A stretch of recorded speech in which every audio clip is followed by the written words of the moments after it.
One, two, three. Testing. 1, 2. 1, 2.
And good afternoon, good evening, folks. This is Papa D coming to you again from Central Florida. David delivers space, and tonight we got a double header. We're going to try to bring to you with two separate feeds.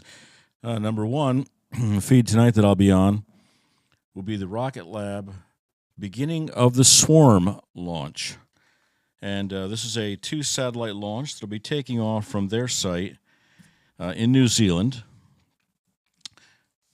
And we're looking at them going live, actually, in about 5 minutes. And we're going to take you to that live stream. They do an awesome job of commentary. The window is 1 hour tonight, so it's 2200 UTC, which is about 6 o'clock Eastern time.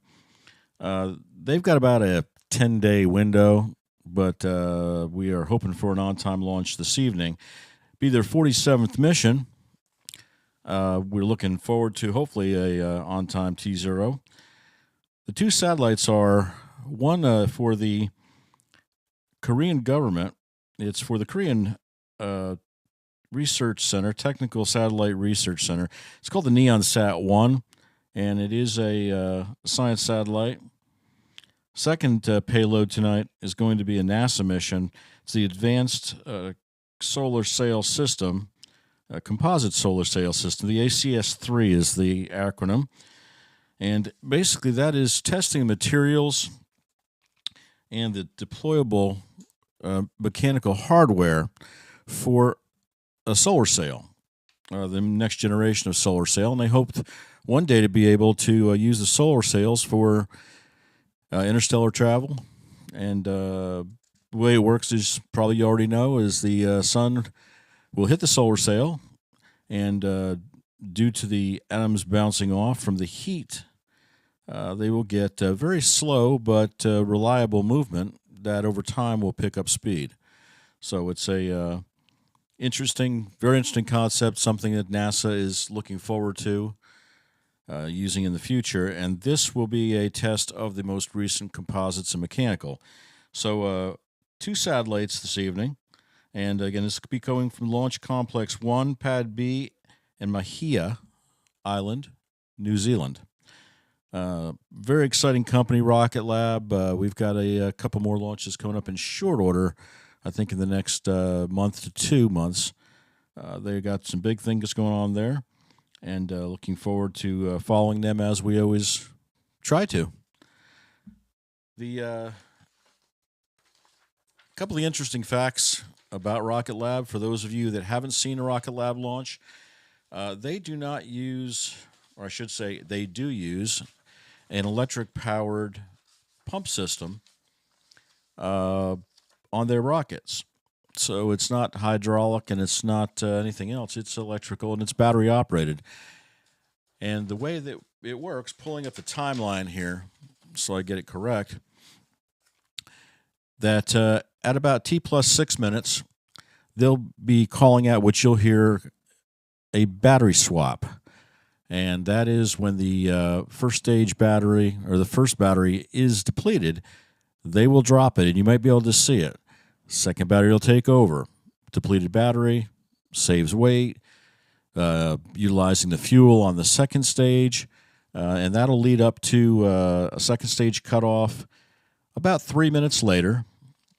And then the second stage will separate from what they call their kick stage.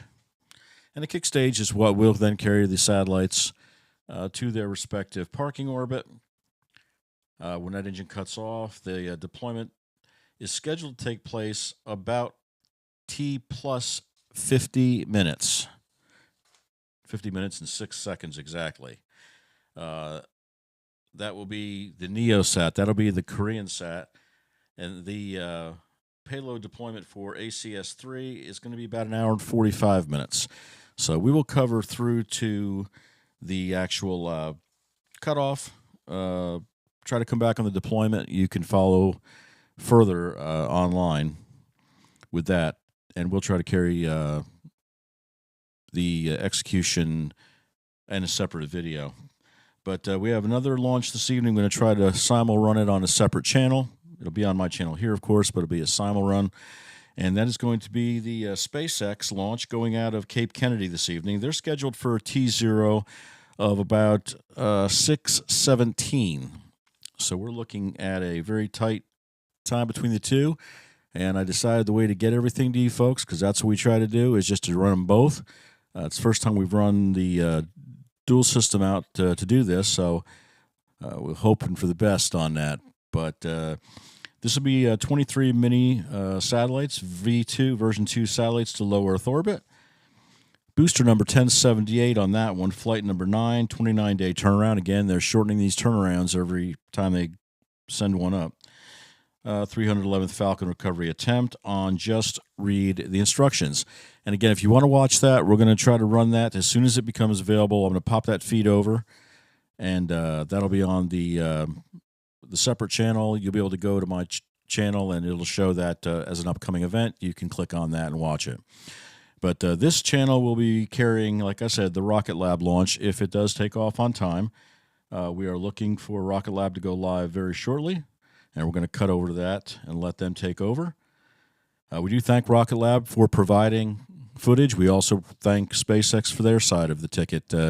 We appreciate all that footage that they provide, allowing us to educate the public and to bring this to our viewers. It is greatly appreciated. So with that, I am going to go on standby. We should be able to pull that Rocket Lab feed here momentarily. They do an awesome job of commentary. I won't interrupt them too awfully much. I would like to thank everyone who supports this channel. Thank you to our subscribers. Thank you to any new subscribers. Certainly, if you're so inclined after what you see, feel free to hit that subscribe button, like the videos, watch the videos. Those views, those likes, all those things do help us in the analytics with YouTube and helps our channel grow. Also, as you can see in the back, got a couple things back there, but we've got a pretty good web store that just opened up. If you feel so inclined, again, go out to daviddeliverspace.shop, or you can see that link down below in my channel. And we got a lot of good merchandise out there. And again, just supports the operations of the channel, supports the bandwidth, purchases all the equipment and things of that nature. So we'll hit standby right now. I'm going to check on both of the feeds. Again, this feed will be the Rocket Lab feed entitled... make sure I get my notes all straightened out. Beginning of the Swarm. And it'll be a 2 payload. The other feed you can catch will be the SpaceX feed. So we'll be standing by here and be back with any further information if there's a change in T0. Thanks, folks.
Hey folks, Papa D.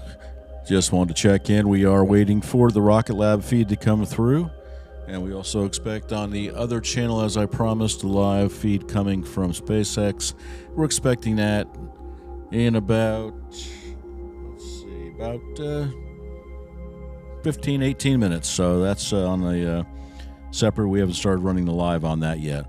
But Rocket Lab, we are still pending on, as you can see. So we'll hold on and hopefully be looking at a on-time solid T0 this evening. Thanks again to all my subscribers. Thanks to the new subscribers. You all been awesome to me.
Good morning from Rocket Lab Launch Complex 1, where our Electron rocket is vertical and ready on the pad as we begin the countdown to today's launch. Thanks for joining us for our 47th launch and our 5th mission of the year, scheduled for liftoff at 10:14 local time or 22:14 UTC. In America, that is 18:14 Eastern and 15:14 Pacific. Today we are launching 2 satellites for 2 customers on a mission we have called Beginning of the Swarm, or BTS for our K-pop fans. The primary payload onboard Electron is the NeonSat-1 for the Korea Advanced Institute of Science and Technology, otherwise called KAIST. And sharing the ride is the Advanced Composite Solar Sail System for NASA. My name is Muriel Baker, Communications Manager for Rocket Lab. And I'm Kim Thompson, Structural Analyst for Neutron. I'm thrilled to be joining you for today's launch from LC1. We have a bit of an unusual flight path today for this mission. While rideshare missions on other rockets will deliver its entire payload to just one orbit, the two satellites on Electron are heading to two completely different orbits to each other that are also equal distance apart. NeonSat-1 is first up for payload deployment to 520 kilometres before NASA's payload heads all the way up to 1,000 kilometres in altitude. Our capability to meet the orbital requirements for two very different missions comes down to Electron's third stage, or what we call the kick stage. Once Electron reaches space and separates the kick stage with the satellites attached to it, it's over to this rocket within a rocket to carry on the mission to those two orbits. The first time we light Curie, it will be a circularization burn into a 520 by 520 kilometre orbit.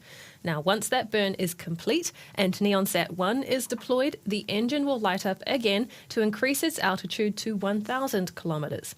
This highest position on an orbital path is called the apogee, and to be in a circular orbit, both the apogee and its lowest point, called the perigee, need to be the same distance above Earth.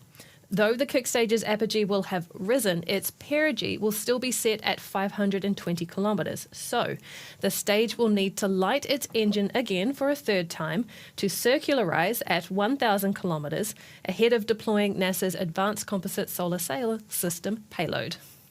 Once that's done, the ride's not over. The kick stage will ignite its Curie engine again for a fourth and final time to perform an orbit-lowering manoeuvre and bring the kick stage closer to Earth.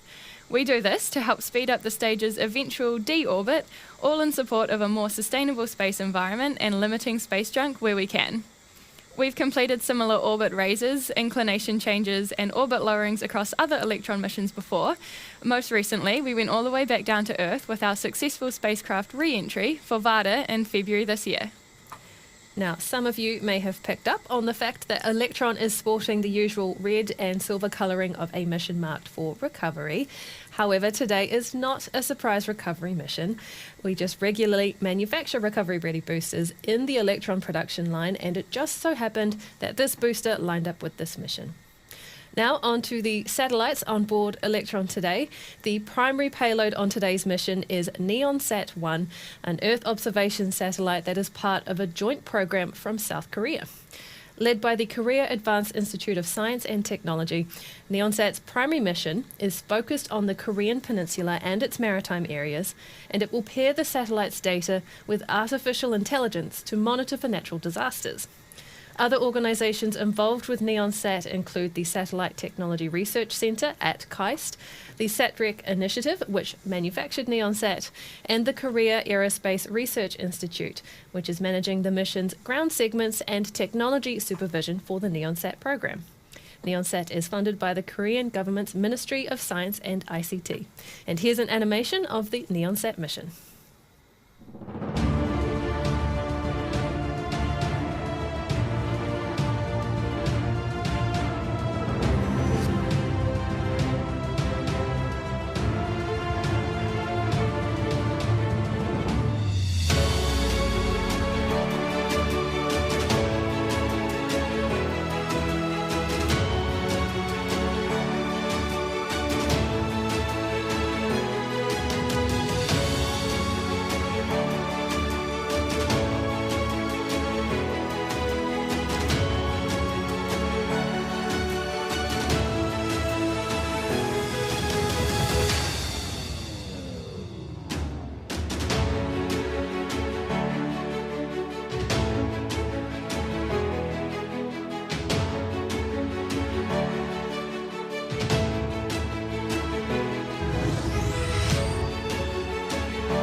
very exciting time for the Ministry of Science and ICT in Korea.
And to all operators, LDO mission code, just a reminder, we are currently at T-minus 12 minutes and holding.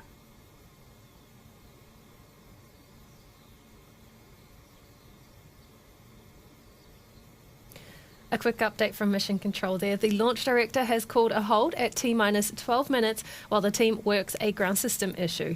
Now, the good news is we have some buffer in this window, so we can comfortably sit here while the team works through it. We'll stand by, though, for an update from the operators.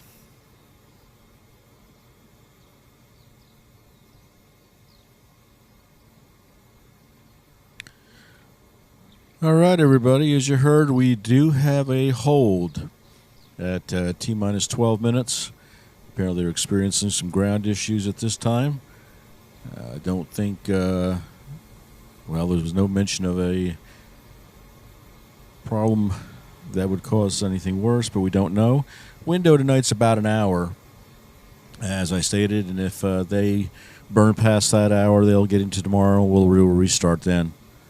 But right now, we're just going to hold on until we hear something more. We should have, what would that make it, about 40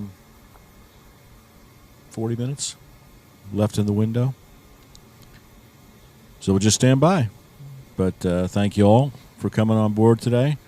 Appreciate everybody being a member of the family here at David Deliver Space. Papa D appreciates all of you and hopes that you enjoy what you get here. Enjoy what you see, and you support the channel and come on back often.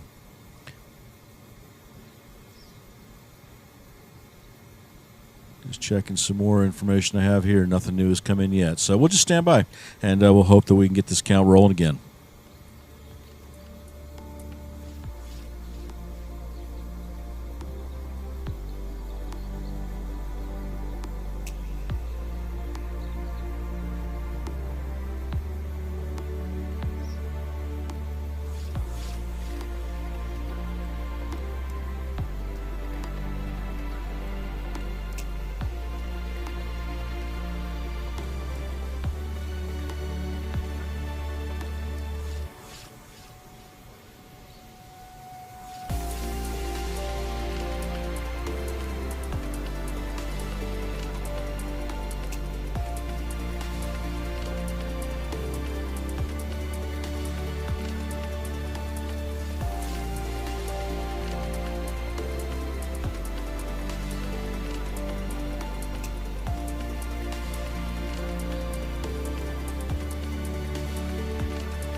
If you're just tuning in, we're currently sitting at T-minus 12 minutes in a hold while the team works through a ground system issue. While we wait for an updated T0, we are being treated to beautiful views of Electron on Pad B at Launch Complex 1 in New Zealand. In fact, it's such a clear day that you can spot the Wairau coastline in the background there.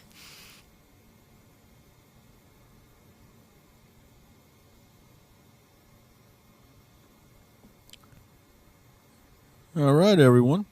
We are still holding, as you can see, and as you just heard, at T-minus 12 minutes.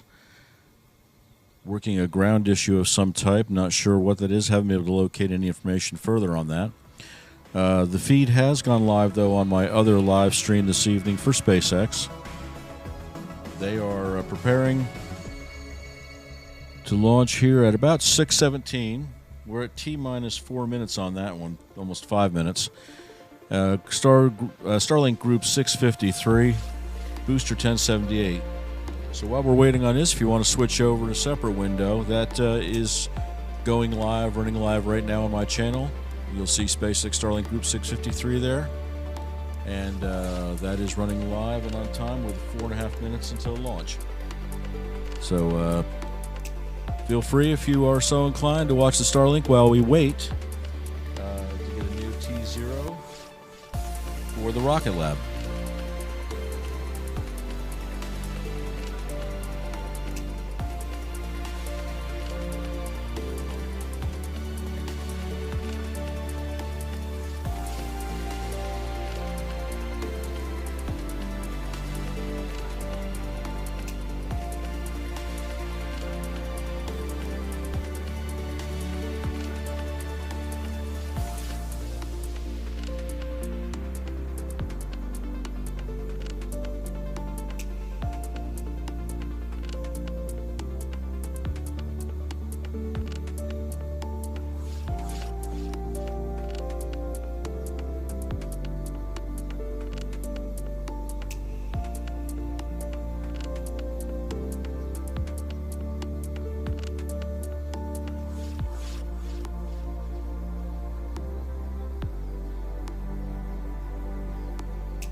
As you can see from the clock at the top left, the launch director has called a hold at T-minus 12 minutes while we work through a ground systems issue. Now, of course, if we do need to stand down from today's launch attempt, the good news is that we have plenty of backup opportunities in the coming days.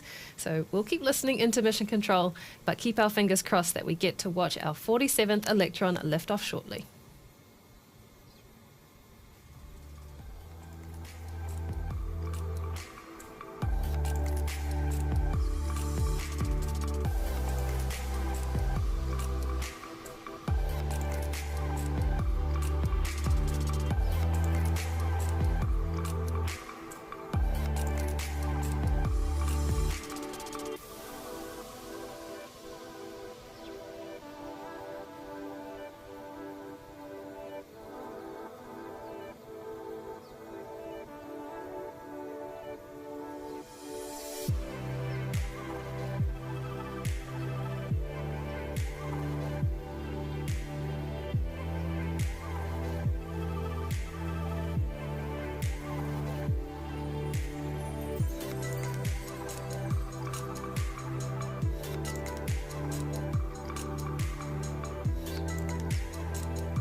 And to all operators, LV on mission code.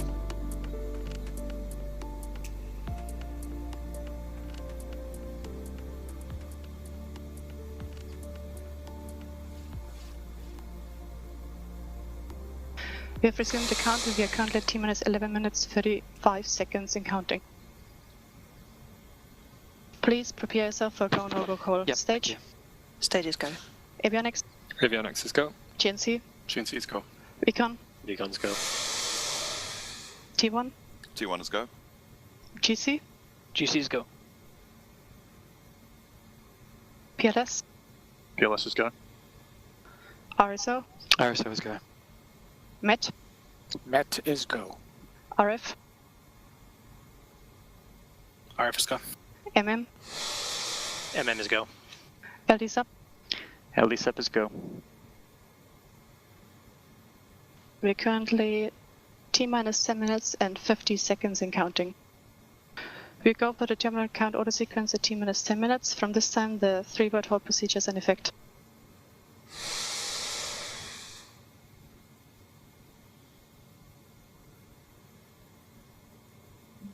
All right, everyone. As you can see, the clock is rolling again. Okay, We're just, great. That was the no-go over poll 10 minutes. completed there, and the team is cleared and ready to proceed with launch. Liftoff is now set for 10:32 a.m. local time, now in under 10 minutes, 20 seconds and counting. Now, as we mentioned earlier, there's a secondary payload on this mission, deploying much higher, the Advanced Composite Solar Sail System for NASA. This mission is a test of solar sail technology, where a sail that's about the size of a small apartment will deploy from the CubeSat, which is about the size of a toaster. Solar sails use the power of sunlight for spacecraft propulsion, and the objective for this mission is to test how well solar sailing works with carbon fibre sail booms instead of traditional metal ones. It's the first test of this technology in space, and if it's successful, it could pave the way for future solar sail missions to use even larger sails to maximise spacecraft travel. Here's more on the mission from NASA. A NASA mission is testing revolutionary technology to allow robotic spacecraft to sail on sunlight. The Advanced Composite Solar Sail System introduces a new way to explore the cosmos. Much like a sailboat is propelled by wind, a solar sail spacecraft is pushed by light from the sun. Sunlight is composed of particles called photons. As these particles bounce off the reflective sail, the spacecraft accelerates. This eliminates the need for rocket propellant and makes it possible for spacecraft to travel indefinitely. The sail is stored inside a spacecraft about the size of a microwave oven. Lightweight carbon fiber booms unroll from the spacecraft to form rigid tubes that support the ultra-thin reflective polymer sail.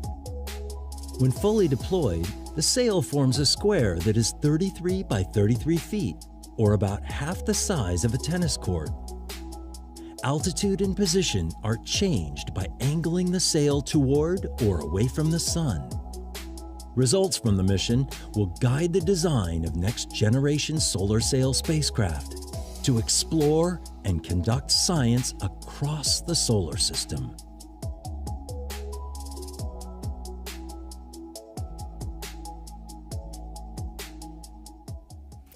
It's exciting to think that the technology tested on this mission could one day be in use for future NASA missions. Some of the potential use cases that could include solar sailing are space weather early warning satellites, asteroid and other reconnaissance spacecraft, and missions to observe the polar regions of the Sun.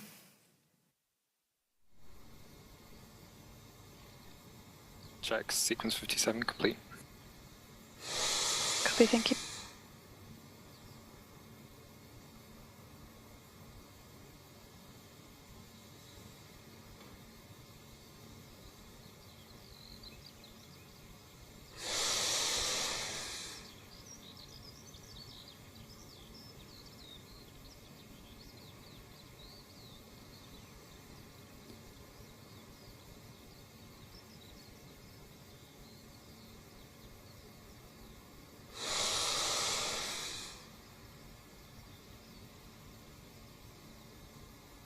In under 7 minutes' time, the Electron rocket you see on your screen is scheduled to lift off from Pad B at Launch Complex 1 with KAIST and NASA's payload. It's launching on a southern trajectory at a 97-degree inclination, first to a 520-kilometre orbit and then onto a 1,000-kilometre orbit. Right now, the team is loading the rocket's liquid oxygen propellant into both Electron's first stage and second stage, having already completed kerosene propellant loading earlier in the countdown. You can see the white bands on the rocket there. That's where the liquid oxygen has caused moisture from the atmosphere on the outside of Electron to freeze. The propellant for the Curie engine within Electron's kick stage, which sits inside the rocket's nose cone, has already been loaded before the two fairing halves were closed to surround and protect the kick stage and its payloads through launch. At the bottom of the rocket are 9 Rutherford engines, each of them 3D printed and electrically powered by batteries that drive their propellant pumps. Using electricity and batteries as a power source for those pumps cuts down on the weight and complexity that would have been added to the engines if the Rutherford had been designed to use a traditional gas turbine system. There is a 10th Rutherford engine that powers the second stage, and the main difference of this engine to the 9 on the first stage is the size of the nozzle, which is larger for the second stage version so that it can maximize performance when traveling through the vacuum of space. Otherwise, the 10th Rutherford uses the same batteries and 3D printed components as the first stage engines, including a 3D printed combustion chamber, injectors, pumps, and main propellant valves. All right, as we look at the clock, we are 5 minutes and 10 seconds left in the countdown to liftoff. Launch operators are currently in control, but once they switch Electron to internal power at T-minus 2 minutes, the rocket's flight computer will autonomously run through the remaining steps. These include the final propellant load of liquid oxygen at around T-minus 1 minute 30 seconds. The call across the nets for that will be that the LOX system is in recirculation, which means that LOX loading is complete on Electron. 30 seconds later, operators will confirm that the rocket's first and second stages are fully pressurized for launch. Then it's through to T-minus 10 seconds when our launch director will begin the countdown to liftoff. We're going to hand it over now to Mission Control to listen in on those calls.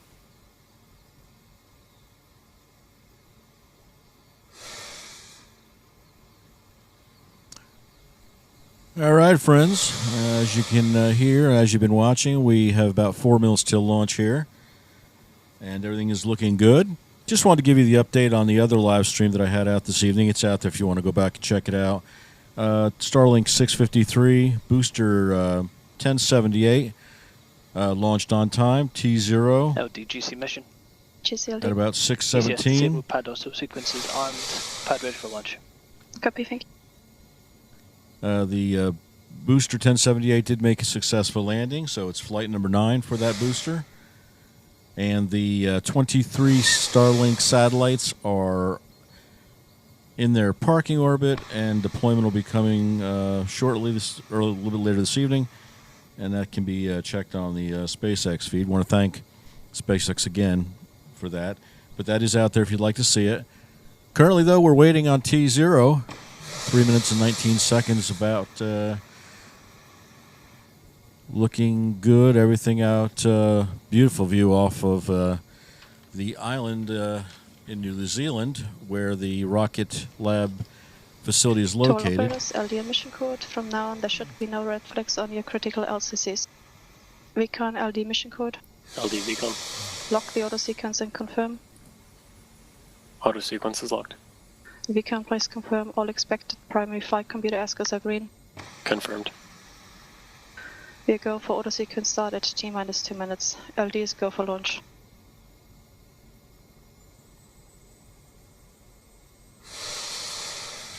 All right, and we did get the final go-ahead from the launch director for launch. Everything is looking good. At T-minus 2 minutes, coming up here shortly, the auto sequence will begin.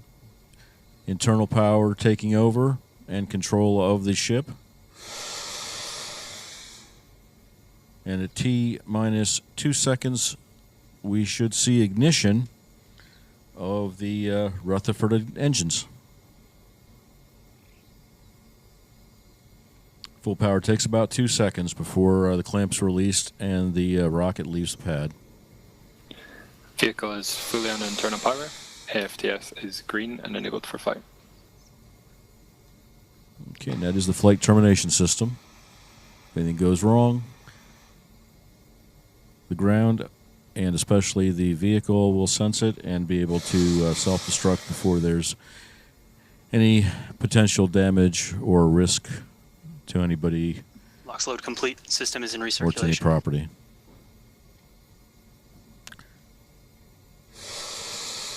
All right, we're looking at T-minus about a minute 20. Going to stand by, let you all enjoy it. Enjoy that launch.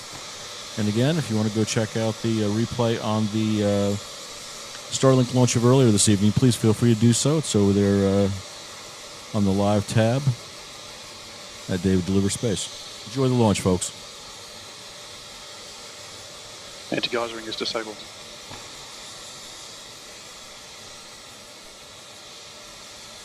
Stage 1 and Stage 2 tanks are pressed for flight.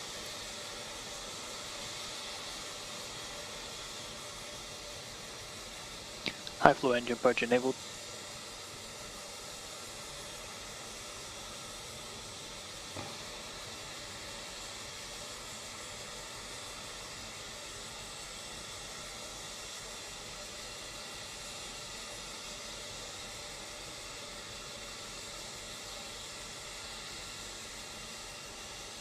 We are T-minus and 20 seconds and counting.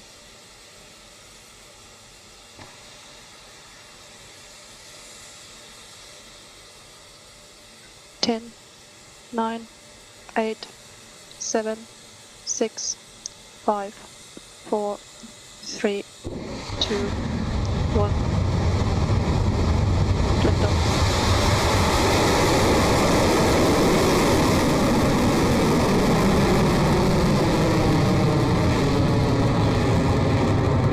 All right, and we do this have one. a on-time launch, minus a 12-minute delay.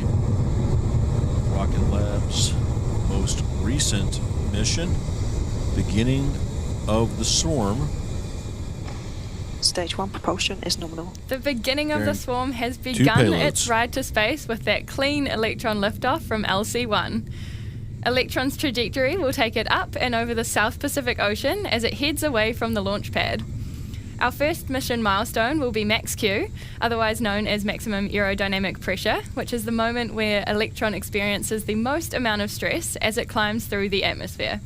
We're coming up on that moment now and expecting to hear the call for max Q shortly. Heat-free battery discharge nominal. Cleared max Q. That is Electron clear through max Q, with the rocket now at 15 kilometers in altitude and moving at over 2,200 kilometers an hour. Next up, Electron will perform 3 actions that are only seconds apart. The first is called MECO, or main engine cutoff, and this is when the 9 engines that you can see glowing at the bottom of the rocket there shut off in preparation for the second step, and that move is called out as stage separation, when the first stage of Electron separates from its second and falls back to Earth. Now, the third call out after separation should be second stage engine ignition, when the single vacuum optimized Rutherford engine fires up to maintain the mission's course to low Earth orbit. Now, those 3 events are approaching fast, so we'll bring up the audio channels from Mission Control now.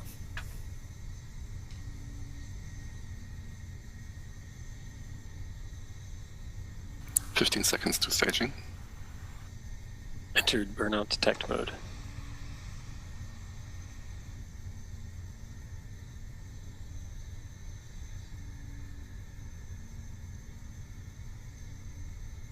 MECO confirmed.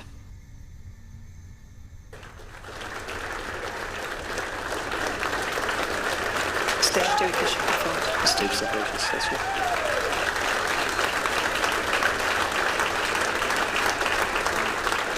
There we go, that was MECO, stage separation and engine start on the second stage. We have had a nice clean camera feed of those things happening, with the camera view now held on the second stage engine as it powers the mission on. Beginning of the swarm is now over 100 kilometers above Earth, past the Kármán line, and moving at more than 8,000 kilometers an hour. The next mission milestone is fairing jettison, or separation of the nose cone, and that's what protects Neonsat 1.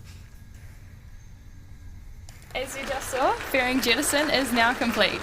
We dropped those two fairing halves early into the mission because they're not needed for satellite protection anymore now that we're through Earth's atmosphere. That dead weight is gone, and the mission is now a step closer to our first payload deployment at 520 kilometers.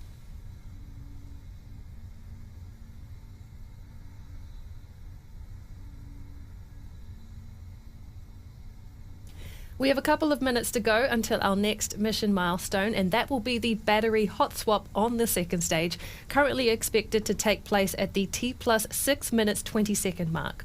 Right now, though, Electron's second stage is continuing along nicely to our target apogee of 520 kilometers for our first payload deployment for KAIST. This KAIST satellite is the first of up to 11 satellites planned by them, which will help to increase the program's observation rates of once every 2 to 3 days to 3 to 4 times daily.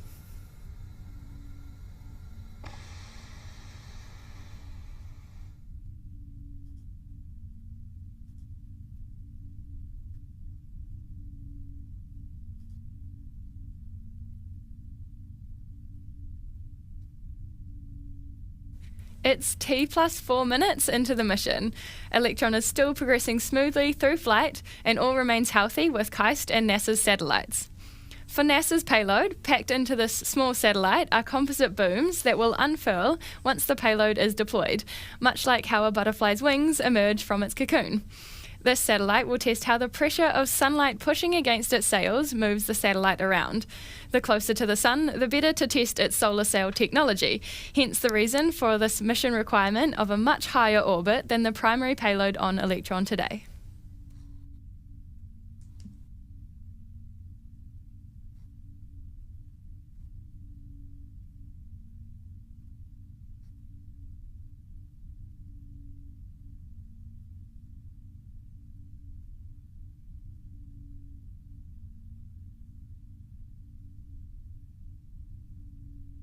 Throttling down. T plus 5 minutes 32 seconds, and our launch operator's next call out will be for the battery hot swap. Our rocket engine's pump is battery powered, and since it's been flying for a while now, its power source is starting to run low. So, to keep the engine and the mission going, Electron's engine power system swaps to a new battery pack for fresh and continuous energy supply to the electric pumps. The old set of batteries will be discarded, which you can sometimes see on the screen as it happens. So let's listen into mission control for that call.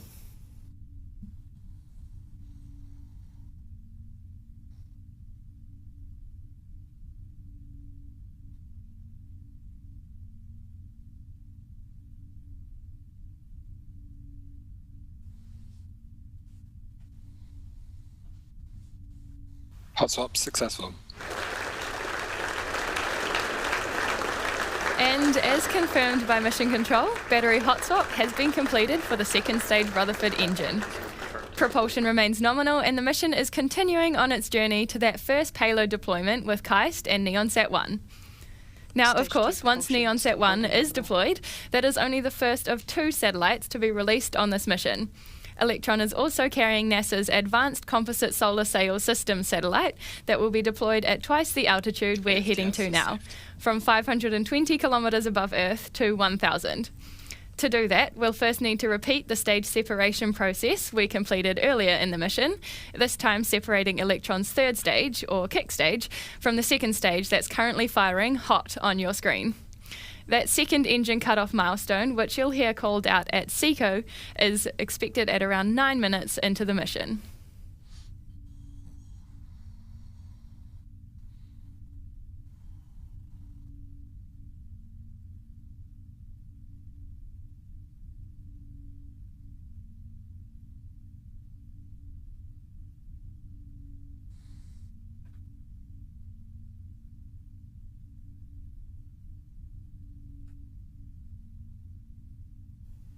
T plus 7 minutes 47 seconds into the flight, and the mission is continuing nominally. If you take a glance over at the right of your screen, you'll see some telemetry from Electron's second stage, showing us that we have about 16% of propellant remaining. We're currently cruising along at a speed of over 21,000 kilometers an hour and approaching an altitude of almost 209.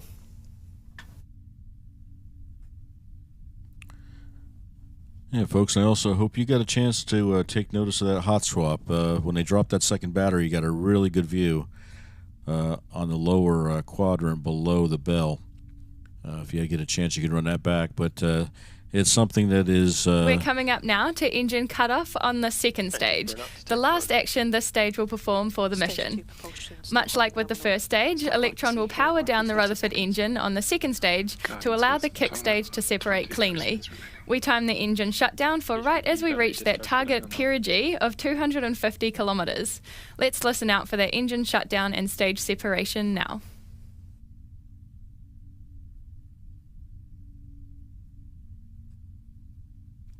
All right, mission's moving along very well on the timeline. And again, that battery swap is very unique. It's just something I wanted to bring up because this is the only company that does it. Stage 3 separation confirmed.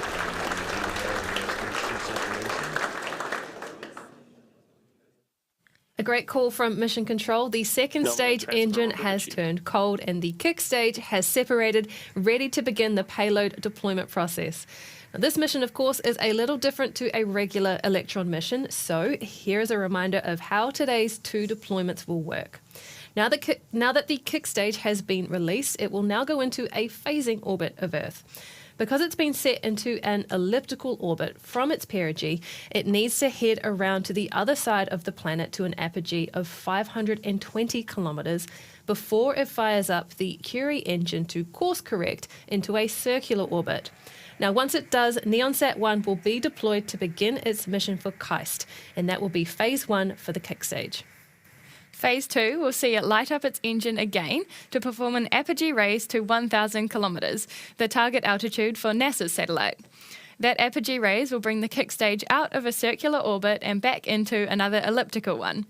Here, the kick stage will do another half pass of Earth before the dots reconnect again at 1,000 kilometers, where it will light up its Curie engine for a third time to circularize its orbit before payload deployment. Once that's done, it will be on to phase 3. The Curie engine will ignite a fourth and final time to undo its circularization and bring it back into an elliptical orbit. This orbit-lowering maneuver will help to speed up the kick stage's deorbit, doing our best to keep space as tidy as possible. For now, though, we will leave you with a graphic of Electron's coast phase ahead of that first Curie ignition, and we'll come back to this webcast to listen in for confirmation of that first payload deployment at around T plus 45 minutes. So we'll see you back here then.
All right, folks. Well, with that, we've got a couple more milestones, but we're going to end the stream here. The first payload deployment for the NeoSat-1 is going to be at just about T plus 50 minutes. And the second deployment for the ACS-3 will be at about an hour and 45 minutes. They're going to just throw the graphic up, and we appreciate the feed from them. And they will certainly be out there, I think, standing by on their social media platforms. I'm not sure what they're going to be able to show as far as the deployment goes. It sounded as if they would be confirming the calls. So I don't believe anything to see at this point unless I'm missed something there. But at this point in time, we do have a successful launch. Slight delay. A little bit of a ground problem they had, but they did get the beginning of the swarm, the Electron, off the ground. We had good stage separation. We had good battery swap, fairing separation, kick stage, second stage separation. So everything went well, and everything is online for deployment of those two satellites, one of which is the NASA satellite. We'll be doing a video or trying to pull a feed on that if and when NASA shows the deployment. That'll be very interesting. The space sail technology is pretty cool stuff. But with this, I'm going to end the stream for this evening.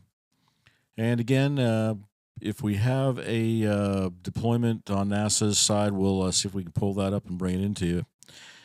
Want to thank you all for coming out. Want to thank, again, Rocket Lab. Again, exciting times we live in. It's amazing to get these kind of views, and we are deeply appreciative of being able to be a channel that has the ability to bring it to you, and we will share those feeds from the various commercial carriers as long as we are possibly able to get them. I'd like to also invite you, like I said, if you are enjoying the channel, if you can stop by the web shop, it's daviddeliverspace.shop, and that'll take you to the web page. Got a web store. We got a lot of cool stuff out there, a lot of good merch, and we a couple things back there on the shelf there on the table. But just to help support the channel and help us try to grow and bring more and more programming to y'all. I'd like to thank the subscribers. You guys are awesome. I appreciate every one of you. And if you're not a subscriber, hey, feel free to look around, become part of the family.